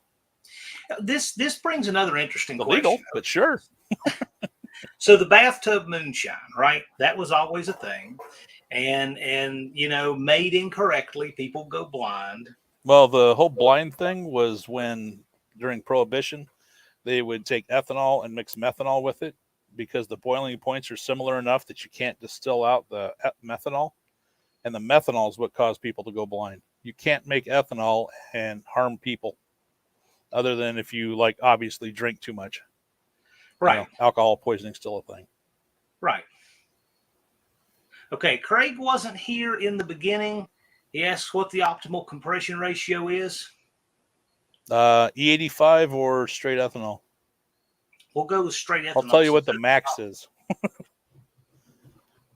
E85, people can run 16-1 if they got the tune good, which isn't lean it out. It's run it rich and make sure that it doesn't have too much gasoline in it because gasoline's the handicap. Straight ethanol, 22, 23-1, somewhere in there. You can actually run a diesel on ethanol if you get rid of the mechanical injection, put a spark ignition in it somehow, get rid of the pre-chamber and put spark plugs in it instead of glow plugs, and add EFI or a carburetor to it, and the diesel will run on straight ethanol, no problem. I was just thinking that would be a thing. And I don't know what Rob's Rods and Streetcars is asking here. What about cooling it more? You don't want to cool it. You want to run it hot. Yeah. NSB wants to know if he can ferment palm fronds. Are those the leaves? What part of a palm is that? We don't have palms here. It depends on what type of starch it has in it. The lignin and what's the other stuff called? The stringy stuff in plants takes a lot of heat and an acid bath, kind of like making paper. To break it down, and actually you can make fuel out of waste paper. You add an enzyme to it, it's already broken down, it breaks down into sugar, and so if you got tons of cardboard around and paper, you can make fuel out of that. Guy in Wisconsin does it. He came up here and I taught him how to run a still so he could he's a cranberry farmer, and he was going to use his bad cranberries, and he's like, man, I'm not going to do this is too expensive if I do that. So he just said, I'll just try waste paper. He went down to all the grocery stores, said, can I have all your cardboard that you're throwing out in the big bales? He said, sure. And he just puts it in a big cattle tank, soaks it, puts the enzymes in, pulls out all the mash and puts it in the fermentation vats and makes fuel. So literally anything starch or sugar. I'm not sure what Corked Header Suck is asking here. So the engine can taste better ethanol. How much by volume do you remove of heads and tails? I don't even know what you're asking. It's like a moon is green cheese type question. I'm not sure. That's a moonshiner question. Now, yeah, Danny Boyd's asking, he heard it was antifreeze in a car radiator when people would use a radiator for a still, I guess. Well, probably some of that too. Yeah. But mainly it was the methanol.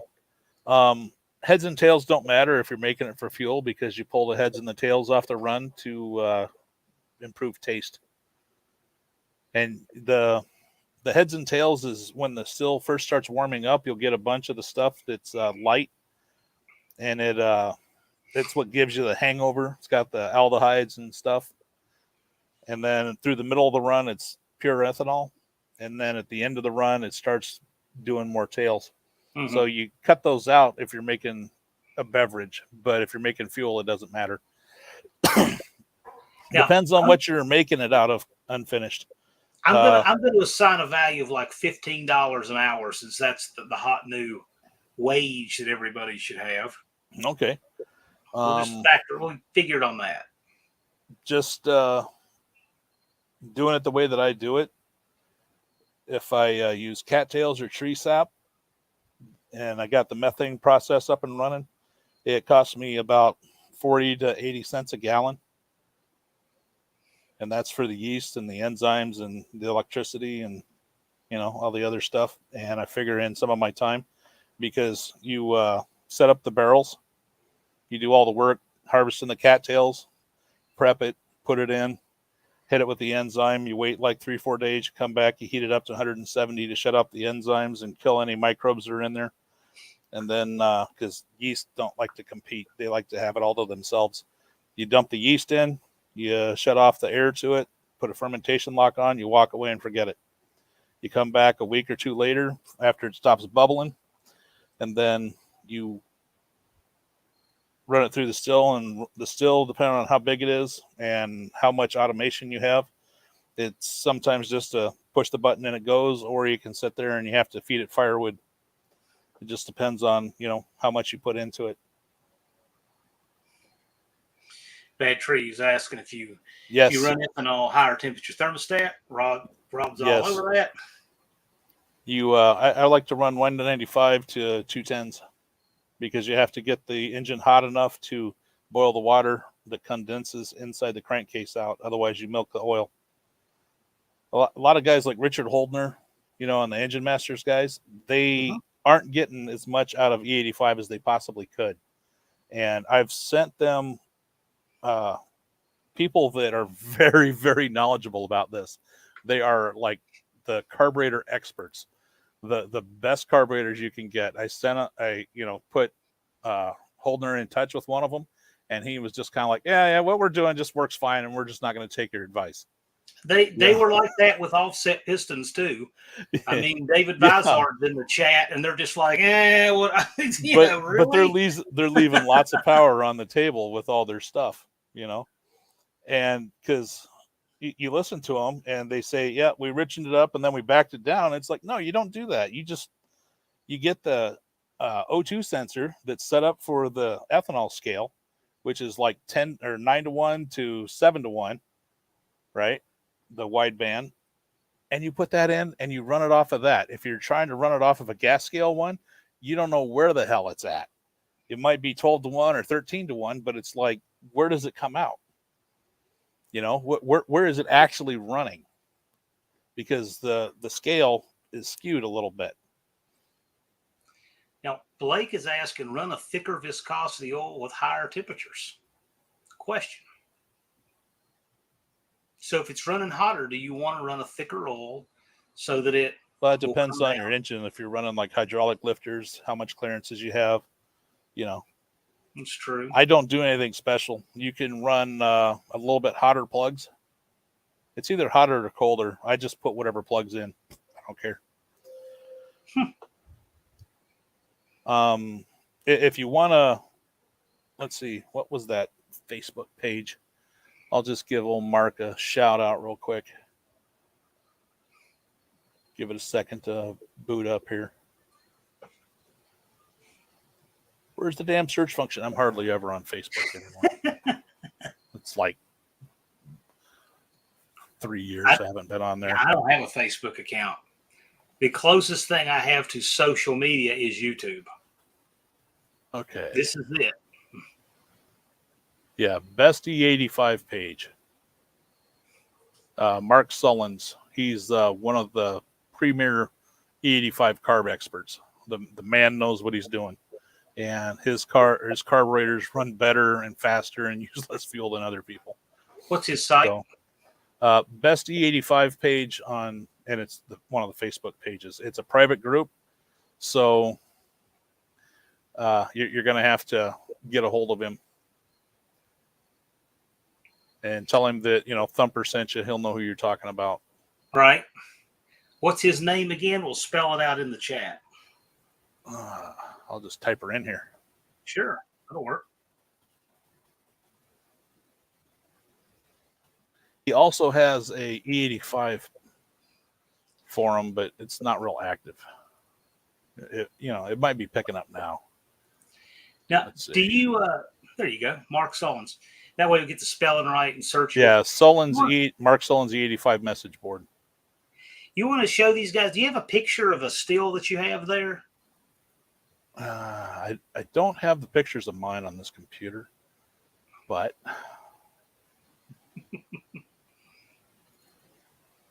now, don't you have like tanks out in the woods collecting tree sap and stuff too? I just think it'd be neat to show some of the hardware that you use to.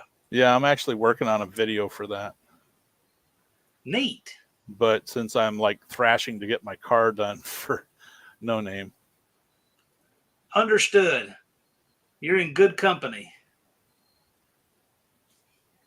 There.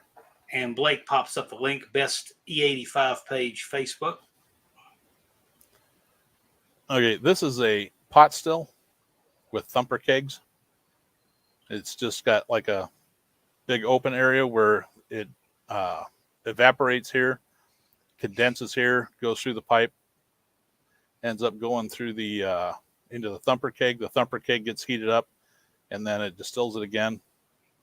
It just takes a lot of energy, and you get very low proof. So you have to run it through a bunch to make fuel.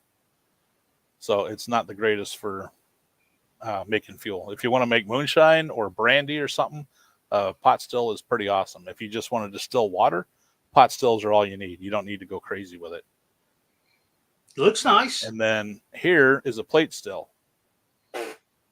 Now, the way it works, if I can zoom in on it a little bit. Thank you. Okay. The ethanol, when it vaporizes, all right, it flows up through the plates, the holes in the plates, and it condenses on them. So it drips back down, and the water drips back down. And eventually, the ethanol gets further up before it drifts back down, and the water stays down. And it keeps going up. And you got the air going through the pipes and everything, and it all condenses. And these are very efficient. And you can adjust the amount of plates that you have in it and the amount of holes and stuff to vary the... because there's a balance to the plate stills. You have to get the right amount of flow through them and then the right amount of reflux, draining back. And I haven't built one yet or even messed with one. I just know that they're pretty awesome. And they're simple to make. My packed columns are primarily used. I use a packed column. Let's see. Nope, not that. Danny Boy thinks it's a crankshaft. It's a lot like a crankshaft. Now, NSB has a question here.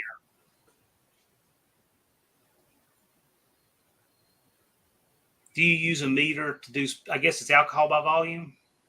I have a hydrometer. You basically stick it in and it floats. And it tells you what the proof is by how much it floats. Let's see. Oh, I can't show that one. I have a funny meme. Unfinished Project is also saying the U.S. exported 1.24 billion gallons of ethanol in 2021. Yep. Why? Just money? Why not? Yeah, it's one of our biggest exports, that and distiller dry grain. This is the kind of column that I use. You got the boiler, you got a packing material. I use copper scrubby pads. You split them up. They're basically just curled up like a condom. You cut one of the retainer rings and you peel it out, and it's shaped just like a condom, and you just peel one over top of another one, and then you jam them up into the column through here. And then that's where all the ethanol and water condense and flow back down. And then it gets to the top. You got the reflux valve, which just circulates it through here, and a condenser, which has cold water coming in and warm water coming out, which cools it faster. And then you can get pure alcohol out of this side. So how much you open these valves is critical. Depends on how much you're making, what you're making it out of, and what energy source you're using to heat the stills. But, you can do it for $2 a gallon real easy. And when you get more efficient with it, you said you're putting actual money 40 to 80 cents. Yeah. And that's using the heat system I'm going to be putting together again to make methane. Basically, it's a big compost pile with plastic tubing run through it and a big tank in the middle of it. It's 20 feet in diameter and about 20 feet high. It's wood chips, sawdust, grass clippings. You soak it, put a foot of the stuff down. You run a coil of plastic tubing, then another foot of the stuff, plastic tubing, foot of the stuff, and you're soaking it the whole time you're doing it. And then when the microbes start breaking that down, they make heat, and then you run water through it and puts out 140-degree water for 6 months. And then you can plumb that into baseboard heaters and heated floors and whatnot. That's a great reuse of energy right there. Yeah. And then when you are done, when it stops making heat, you can use it as compost in your garden or your greenhouse. Nice. Everybody says that we're making or changing food for fuel. And it's like, no, if you do it right, you're making more food and making fuel. It gets to the point where the fuel is an added benefit, but the food is worth a whole lot more.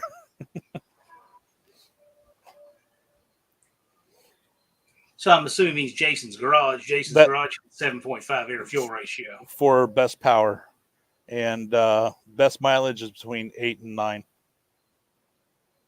But you get more torque running the fuel, so you should get better mileage than you would think running the extra volume.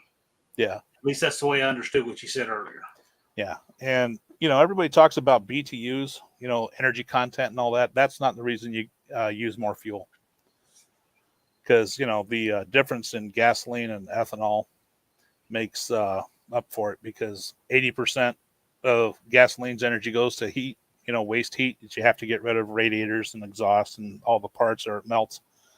Ethanol is only 60%. Right there, you got the difference between the two and BTU. And BTU is nothing more than how long it takes a certain given fuel to heat 1 pound of water 1 degree. That's all you're testing with BTUs. So candle wax is really good. Now, take a gallon of gasoline, 7 pounds of firewood, and a quarter stick of dynamite. They all have the same BTU content, but they all have a very different application. The firewood burns slow, the gasoline burns a little bit faster, it'll explode a little bit, and then the dynamite goes kablooey. But they all have the same BTU. So the BTU is just like a red herring that everybody throws out there to be like, I don't buy the stuff. The reason why you use more of it is it has oxygen in it. It has a lot of oxygen in it. That's why it makes more power, and why most racing what do you call them? Like a sanctioning body. Yeah, the sanctioning bodies don't allow you to run ethanol or methanol in some of them. Sawdust from a sawmill would work really good for making my compost piles. You want some larger wood chips and then a bunch of sawdust, and you just soak the snot out of it. When I do it here in October, I will make a video of us doing it, and I will show you how to. So, Yeah, makes sugar cane is better than corn. because you have to have the right weather for sugarcane. Sugarcane will grow in like southern Louisiana, Florida, Alabama, Mississippi. It doesn't like to grow so much in Texas because it's too dry. Brazil's the freaking rainforest, so they make a ton of sugar, and it's on the equator. You need hot and wet to grow sugarcane. Makes sense. Makes sense. Interesting stuff. Anything just in general that you want to tell us? I mean, I know we've been asking a lot of questions, some pluses and minuses and some crazy, but I've found this really interesting. Well, getting back to the indirect land use change, saying that people are cutting down rainforests to grow corn, maybe to feed cattle, not for ethanol. Although the interesting thing is, I grew up on a farm, so anybody else that's a farmer that had like cattle and hogs, you can't feed them straight corn. You got to ferment it into silage or mix it with something so that, they can get a little bit of nutrients out of it. Otherwise, if you feed a horse straight corn, he founders, his hooves grow real fast, and he looks like he's walking around on snowshoes. It's also if you don't keep their hooves trimmed up, you need a farrier. But if you feed a cow straight corn, he makes a lot of gas and he starts, feeling like crap. They won't live on it for long. So you have to cut it. Now, if you take and make ethanol out of the corn, you're using the part of the kernel that the cow can't digest and leaving all the good stuff. It's called distillers dried grains and solubles, DDGS. That puts meat on cows 17% faster than any other feed. So you're actually making more food by making fuel out of the corn than if you're feeding it to the cows straight. It doesn't need higher compression, but you can run higher compression. It's more efficient with higher compression. Yeah. You can run a crazy amount of compression. If you want to drive around 13-1 on the street, put it on E85, run it on pump. Don't worry about how much is in it and just go. It won't care.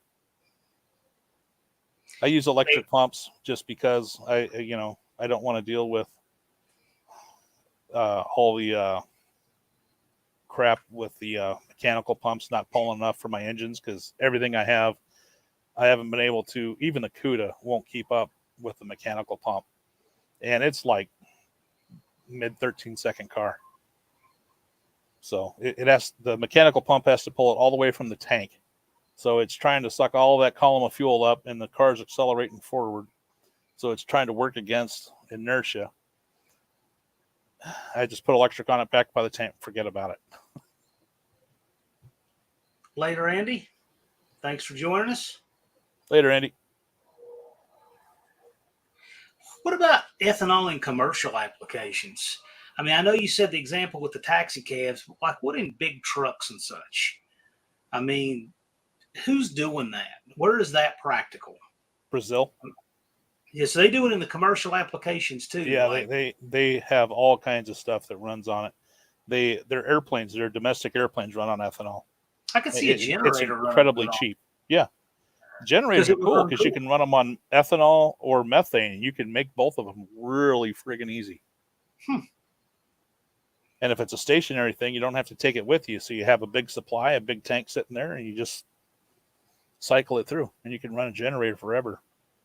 And methane is just like ethanol in that it doesn't leave a bunch of carbon deposits, so your engine will run forever on it. Now, I believe it was J. Russell Finch had a question. It could have been another commenter about the health of valve seats, valves, that kind of thing. Do you have any problems there?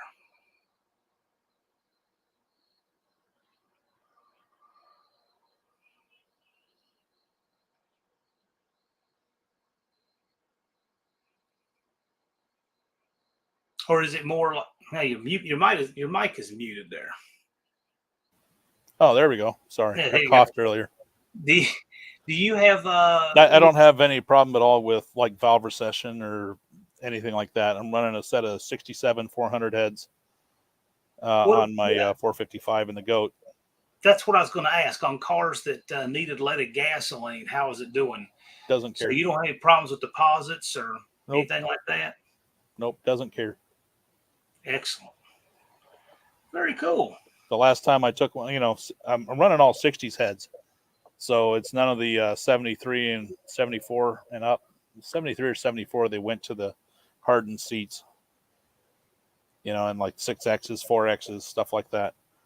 And, I'm running all the old high compression 4-barrel GTO and Grand Prix heads. And, I don't have any problem with the valves going away.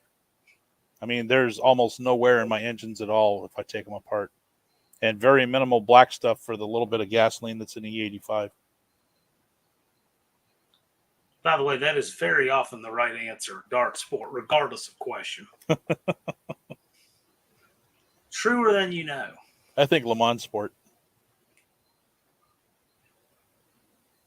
Yeah, Dan, 6Xs are popular because they made them for so many years. They're everywhere. Tell us what those are. They're the Pontiac head that came on 350s, 400s, and some 455s in 76. But they were made from 76 until 79. It was just your basic, they had one head. So all the engines, the 350s and 400s from 76 to 79 had 6Xs. The chamber size changed, but other than that, that's a 211 intake, a 166 exhaust with screw-in studs. They're a decent head. They flow within 10 CFM of any other D-port. What have been the biggest downsides you have found, just in general, the biggest downsides to ethanol? Getting it, because in 15, everybody, the gas prices started dropping, and then all the stations around there said, we ain't going to sell this crap anymore. So they cranked up the prices, and that way they could justify getting rid of it to corporate. So if you're selling it for 20 cents more than 87 octane, nobody's going to buy it. Except for spearheads. If straight ethanol was available at the pumps, you wouldn't run anything else, would you? Nope.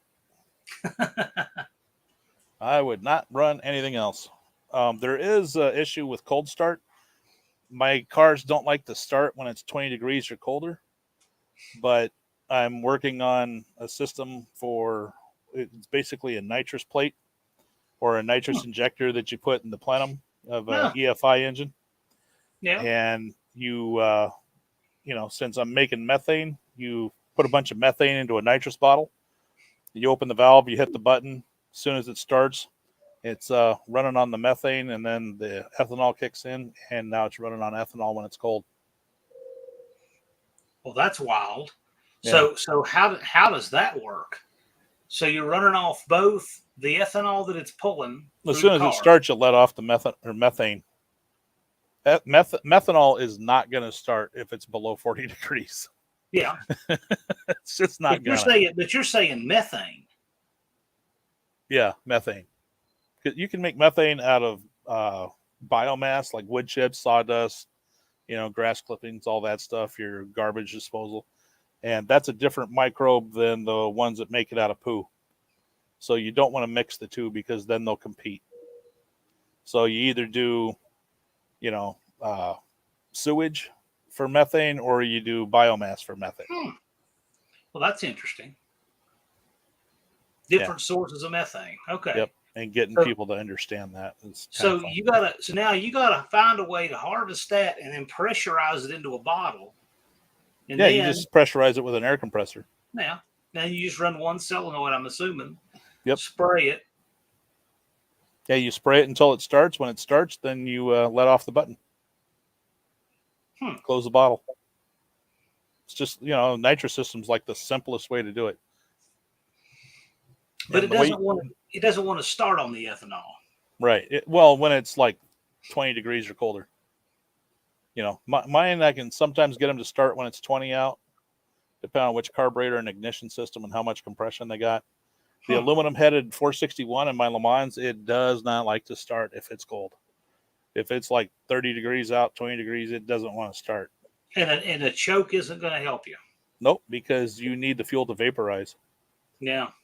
You know, when Tony did his video about the vapor engines, he was right to a certain extent, but the way that fuels work is you have a droplet of fuel hanging in the air or flowing in the air.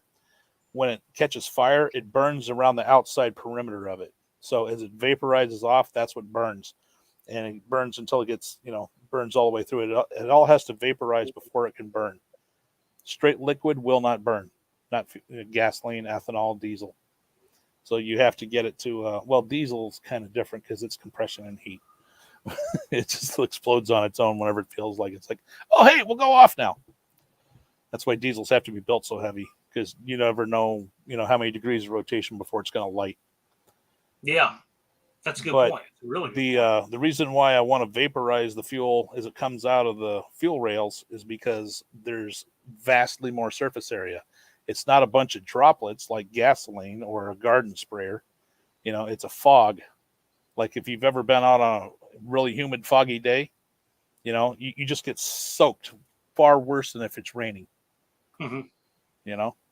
So it's the same sort of thing. It's just all that is surface area because it's a different state. It's vapor instead of atomization.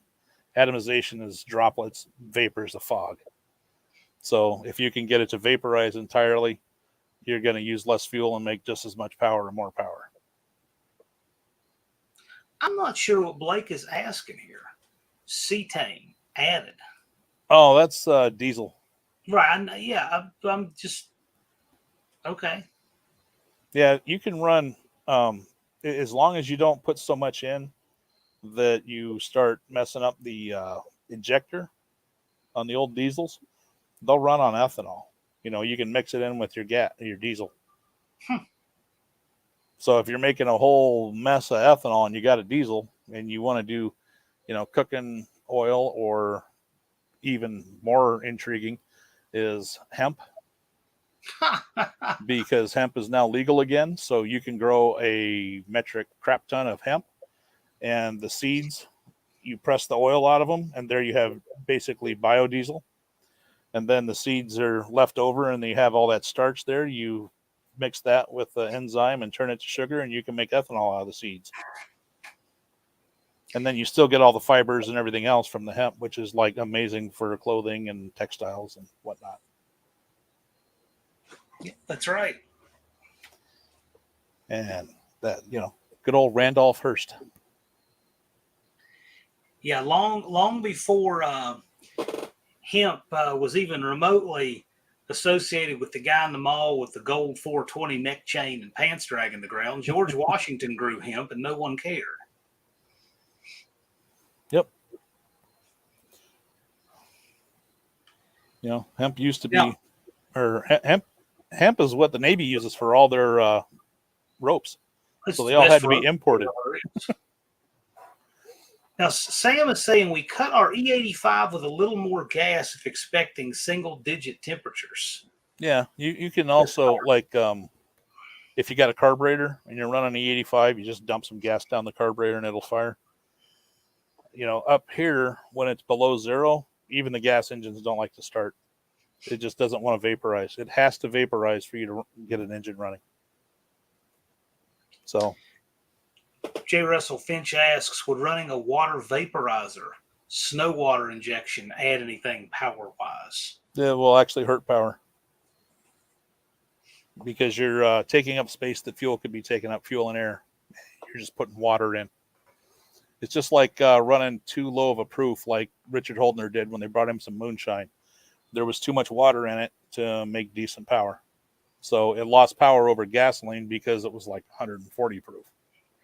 And that's like 70% ethanol. See, I like it when people have good controls on a test. Because when people do a test, they don't have good controls, then they're spiking footballs and high-fiving each other, and they have bad results. And that just creates a fountain of misinformation. I've seen this done I don't know how many times. And the amount of misinformation about ethanol is just crazy. There was one guy on YouTube, and he was one of the first videos that I came across. And he said, it makes less power, it runs hotter, and it does all this other stuff. And I was like, man, this guy really has no clue what he's talking about. Well, see, I remember, so I remember when the fountain of misinformation was the guy at the parts store counter, and everybody knew that guy was full of it and didn't know anything. Yeah. But when you read books, the books had some vetting by publishers, right?